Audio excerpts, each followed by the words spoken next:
Hey guys, it's me, Jessica.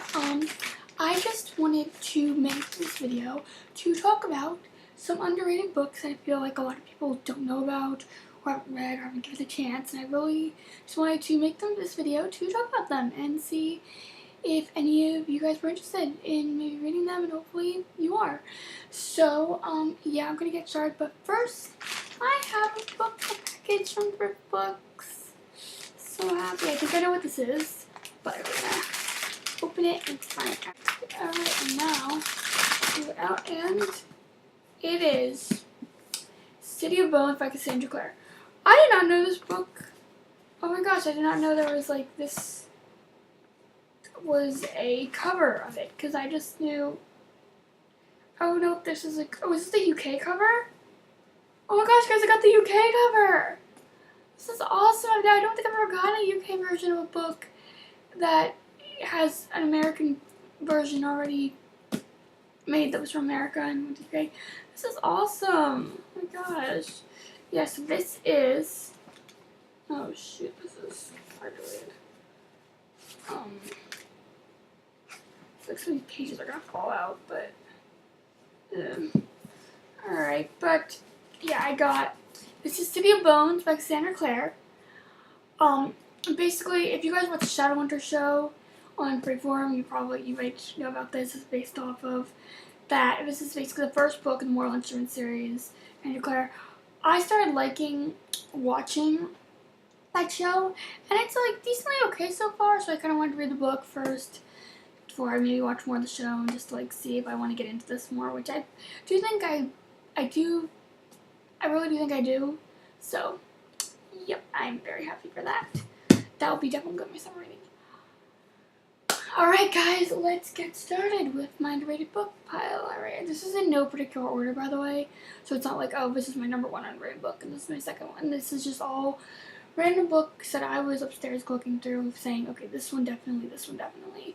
There are some books I do think are more underrated than others, and I'm very shocked that people haven't heard of them or anything, but I will note that when we get to there.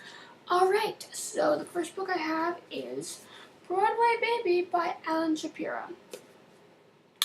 Okay, so this book is kind of follows this whole woman's life from when she was 10 to when she's an old lady, and it's kind of short for that. Like, it felt very short for like how much of her life you do get into, but it's kind of just talking about how a woman who dreams of being on Broadway, dreams of doing theater, and slowly and slowly she ends up not having kids, having a family, and not being able to do that. But then she kind of starts pushing on her other children to do these things, and like, because after she finds out one of her kids has talent, and she kind of becomes that kind of show mom person, type of person, and it's like about her and how she kind of tries to get her son to be on Broadway, do all these things, and do theater and everything, and how also like dealing with her other children, how kind of talks a lot about like time changing and like how the times have changed since she was a kid, and like how slowly things are becoming more for us as she sees like in her life. And it's actually really interesting, in my opinion, like to kind of look at it from that point of view, not just about a woman who kind of is like a show mom for her kid. But yeah, but this book is really good. I do think people should read this and pick this up, because this is a really good read. I read this in like a few days or something last year, but yeah, definitely. Alright, next book is a book I got last year too. I think I read it in the spring or summer, and it is Words and Their Meanings by Kate Bassett. I believe this is Kate Bassett's first novel. I don't really know much about her, but oh my gosh, because it's like this book, it's really nice. It's like talks about a girl who just is a writer, and it does delve into like the writing aspect of it, which I really did like about that, because it kind of gets you in your head about what people who are writers are like. But it talks about how someone who was very close to her, who was her Uncle Joe, ended up dying, and she gets very upset, and like it starts talking about how she gets a note about her uncle having secrets, and please ignore that, guys. I'm sorry. That's the call from toll-free call. I'm sorry. Anyway, this book Call is from toll-free about call. that and a girl who she starts finding out her uncle might have secrets, and she's also doing like origami cranes to kind of use as a coping mechanism to deal with her grief. And it's just very book about like family, and I really like this one. It's like really hard to explain because it's not really about like one specific thing. It feels like it has a bunch of different little other stories that she's focusing on too in this book. But yeah, I definitely think this is worth checking out if you want something contemporary. A lot of these books are contemporary, by the way. Mostly all of them are. This is a historical book. It's called What I Say and How I Lied. I read this book probably when I was in high school. I think, yeah, I was in high school.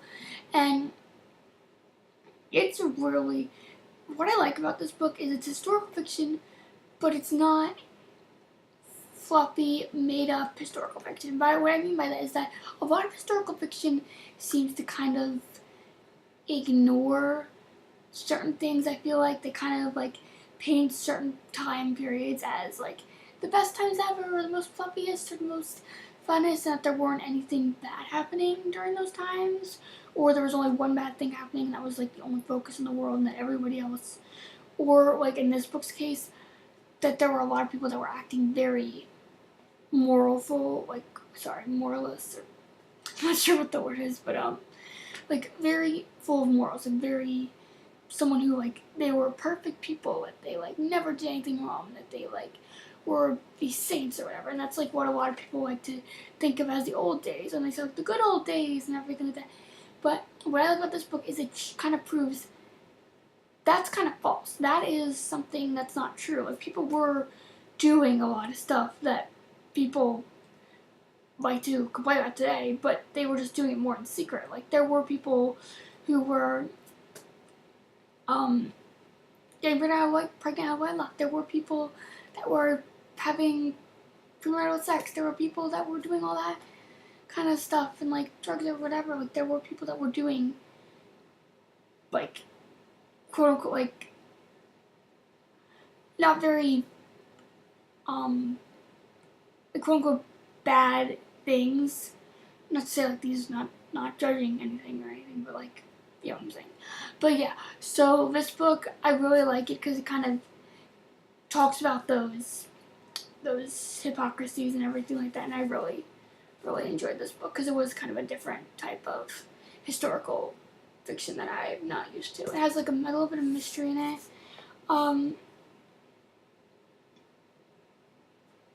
A tragedy. Yeah, it's kind of hard to explain. It's basically about, I'll just read it back to you.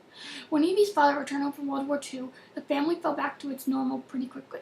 But Joe Spooner brought more back with him than just war stories. Movie star handsome Peter Coleridge, a young ex-GI who served in Joe's company, shows up, and Evie finds herself falling for him, knowing the secrets that surrounded him, until a tragedy occurs that shatters her family and breaks her life in two. As she begins to realize that almost everything she believes was a lie, was really a lie, Evie must get to the heart of the deception and choose between loyalty to her parents and feelings for the man she loves. Someone will have to be betrayed. The question is who? Yes, so I would definitely recommend this if you want something historical fiction that you're not really used to when you read historical fiction. So, alright, the next books are actually some of these are actually my favorite. Some of these are my favorite books I actually want to get to. But yeah, this was probably one of my favorite books I ever read when I was younger. It's called Pennies from Heaven. First of all, I could relate to the character a lot because she was a girl who lived in an Italian-American family, and I am like 75% Italian. Like I'm in a very big Italian family, so I could relate to some of the stuff that she had with her family, and like how the situation they were in and everything. And it's about a girl, like she's in the 1950s, and like it's all about her family and how she has to deal with all the different changes that are happening. Like her mother's dating the milkman. She can't go swimming in the pool because her mother's afraid she'll catch polio. Her favorite uncle's living in his car. All this different stuff she has to deal with, and it was like a family secret. And this is really just a really, really interesting book, and I like definitely recommend this book. Like if you want to, like this is I'm someone who likes more historical fiction. It's like more later in the years than just like than younger. So this is definitely a great book for me. Hopefully it will be for you. Alright, next is one of my favorite books of all time. And I'm saying that for a lot of things, but this is a memoir. It's called Brain on Fire. Now this Susanna Callahan was it is about a memoir of the month of madness. Basically, this woman had some kind of mysterious disease that we weren't really sure what it was at first. It was very rare, and she started like seeing things, kind of hallucinating, kind of feeling like thinking stuff like her dad isn't her real father, or like an imposter, or her boyfriend was cheating on her, even though there was nothing to even suggest that he would do that sort of thing. So it's just kind of like a woman who starts going into that, and it's about her life. And also she's a journalist, so that really caught my eye. And so I like to read like memoirs and stories about like they're true stories that are like interesting and like unique. And this one definitely makes that list. So this is like one of my favorite books of all time. I want to read it again one day when I have time, but as you see from my TBR piles, they're getting bigger and bigger, and I'm not gonna have the time right now to reread this just yet. But I did really love it when I read it. Alright, next book.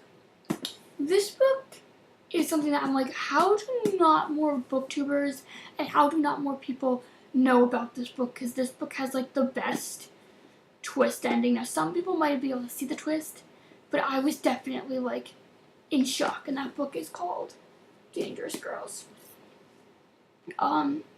Basically this book sounds a lot like one of the murder trial cases about the girl who's was on spring break, and she ended up getting supposedly killed by her roommate or disappearing, or there was a story a while ago back that had to do with that, and this basically about her, and it kind of goes through a lot of different things.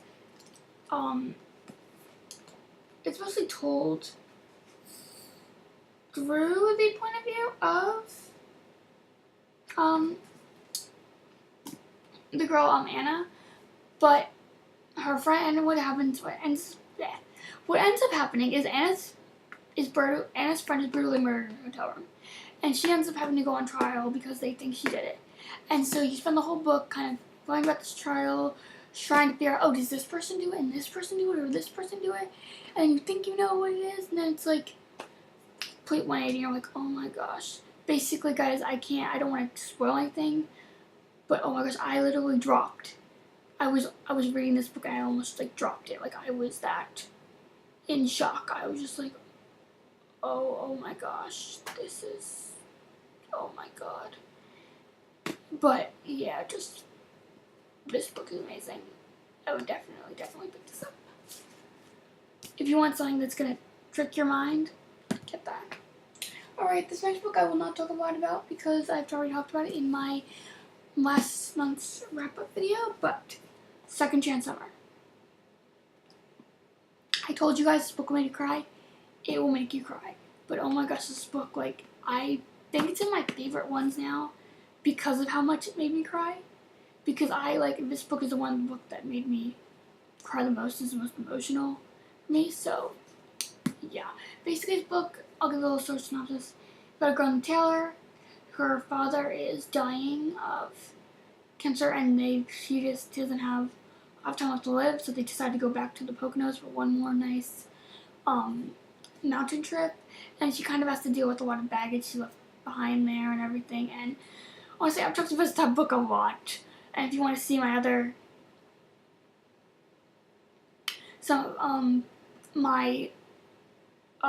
just me talking about this, my wrap up and everything, you can go check out those links on my channel. But yeah, this is my first Morgan Matson book I read, and I've heard that she's a really good author. So just, if you're looking for something that's going to make you feel emotions, like make you, and literally make you sob, read this. Just read this. Like, I can't tell you enough how great this book is. Then my last book I have for you guys is Wendy Mass's Heaven Looks a Lot Like the Mall. Now, I met Wendy Mass actually a long time ago, like when I was in middle school, because she had been coming to the school for a project, or not project, we went with our Olympics team to see her at this university she was speaking at, and oh my gosh, guys, like this book, I love this book. It's basically, it's written very nice verse form, which I'm usually not a huge fan of verse form, but in this book it works because it's about a girl who ends up going to find out after she gets hit in the face with a dodgeball that she is basically having this kind of Wonderful Life Christmas Carol type ordeal where she goes and realizes that she's now in quote unquote heaven, but it's all like a lot like the mall, because she goes through the mall and she sees that there's a bunch of stuff, and this is the stuff that apparently has like all these different meanings to her, and it kind of just goes through, each chapter kind of goes through one for one about each different thing, how it has something to do with her life and is important and everything. And this book it's very funny, it's very clever. I really liked how it goes through the different things, and like how everything has like that little meaning to her, which I think speaks a lot, because I feel like there are a lot of things in our lives that we don't really realize, hey, this little thing that we have here actually has a lot of sentimental value or a lot of meaning to what happens in our lives. So I really like that it went through that.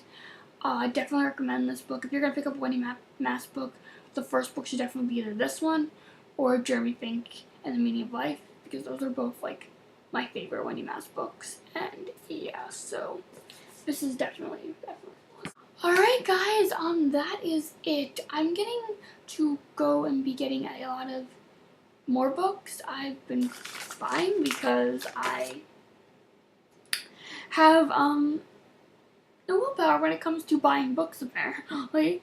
So yeah, I will be reading a lot of new ones and be doing more videos like this soon. So I hope you enjoy this, and I will see you guys soon. Bye!